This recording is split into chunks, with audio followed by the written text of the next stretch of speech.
हरिद्वार नगर निगम द्वारा रेहड़ी पटरी वालों और लघु व्यापारियों को व्यवस्थित करने के लिए बड़ी पहल की गई है। नगर आयुक्त नंदन कुमार की अध्यक्षता में फेरी समिति की बैठक नगर आयुक्त कार्यालय में आयोजित की गई। बैठक में फेरी प्रभारी अधिकारी महेंद्र यादव ने 5 मुख्य बिंदुओं का प्रतिवेदन प्रस्तुत किया। पहले बिंदु के तहत भगत सिंह चौक से सेक्टर 2 बैरियर तक वेंडिंग जोन को व्यवस्थित किया जाएगा। वहीं रोड़ी बेलवाला महिला वेंडिंग जोन की महिलाओं को भी उचित स्थान देने के लिए कमेटी का गठन किया गया है। गंगा घाटों और पुलों को नो वेंडिंग जोन घोषित करते हुए अतिक्रमण मुक्त करने का निर्णय भी लिया गया। साथ ही 12 अन्य वेंडिंग जोन का नया सर्वे कराने और 2018 में पंजीकृत सभी स्ट्रीट वेंडर्स को समाहित करने का निर्णय लिया गया। 4 सप्ताह के भीतर रिपोर्ट पेश करने के निर्देश भी अधिकारियों को दिए गए हैं।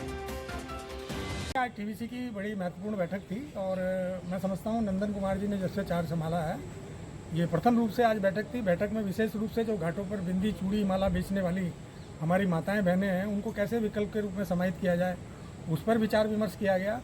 जो हमारा पिंक वेंडिंग जोन है, पिंक वेंडिंग जोन की जो महिलाएं हैं उनको कैसे समाहित किया जाए, उस पर विचार विमर्श किया गया। सेक्टर 2 बैरियल का जो हमारा वेंडिंग जोन है भगत सिंह चौक का, जिनमें 34 लोगों की सूची जारी कर दी थी, जिनको वहाँ पर दुकान आमंत्रित हो चुकी हैं और 17 लोगों के पैसे जमा हैं, उस पर विचार विमर्श किया गया। तभी लीजिए तय की गई, एक जो है एक संयुक्त टीम का गठन कर दिया गया है आयुक्त महोदय के निर्देशन में, और वो 1 सप्ताह के अंदर अंदर जो है सभी जो विषय हैं उन विषयों पर जो है जांच करेगी। उस जांच करने के बाद में जो भी कमेटी की रिपोर्ट है, जिसमें कमेटी की रिपोर्ट में PWD है, नगर निगम है, सिंचाई विभाग है, अन्य विभागों के अधिकारी हैं, पुलिस प्रशासन भी उसमें सम्मिलित है, और उस जो कमेटी है उस कमेटी की रिपोर्ट के बाद में जो है फिर टाउन वेंडिंग कमेटी की बैठक होगी। टाउन वेंडिंग कमेटी उसमें निर्णय लेगी। देखिए, स्वतंत्र रूप से मैं आपको कह देना चाहता हूँ, आपके माध्यम से कह देना चाहता हूँ, हम लोग सक्षम हैं, क्योंकि टाउन वेंडिंग कमेटी का जो गठन हो रखा है शासन के निर्देशन में हो रखा है। हम किसी के रहमो करम पर नहीं है। टीवीसी के मेंबर जो बार बार जो लोग हमारा विरोध करते हैं, जो लोग जानते नहीं कि स्ट्रीट वेंडर के लिए क्या करना है। स्ट्रीट वेंडर भी भारत के संविधान का अंग है, वो भी वोट डालने के लिए जाता है। स्ट्रीट वेंडर जो है, यदि अगर शहर का सौंदर्यकरण हो रहा है, अगर सौंदर्यकरण हो रहा है, अगर किसी प्रकार का अतिक्रमण भी हो रहा है, अगर अतिक्रमण में सबसे ज़्यादा प्रभावित होता है तो स्ट्रीट वेंडर होता है। स्ट्रीट वेंडर भी जब शहर सजाया जाता है, अगर स्ट्रीट वेंडर शहर के अंदर ना हो तो शहर सज नहीं सकता। किसी चौराहे पर अगर स्ट्रीट वेंडर ना हो तो शहर सज नहीं सकता। सूना सूना सा लगेगा, ऐसा लगेगा जैसे कि बिल्कुल जो है कि स्ट्रीट वेंडर नहीं है, कि कैसा अनसुना सा हो गया।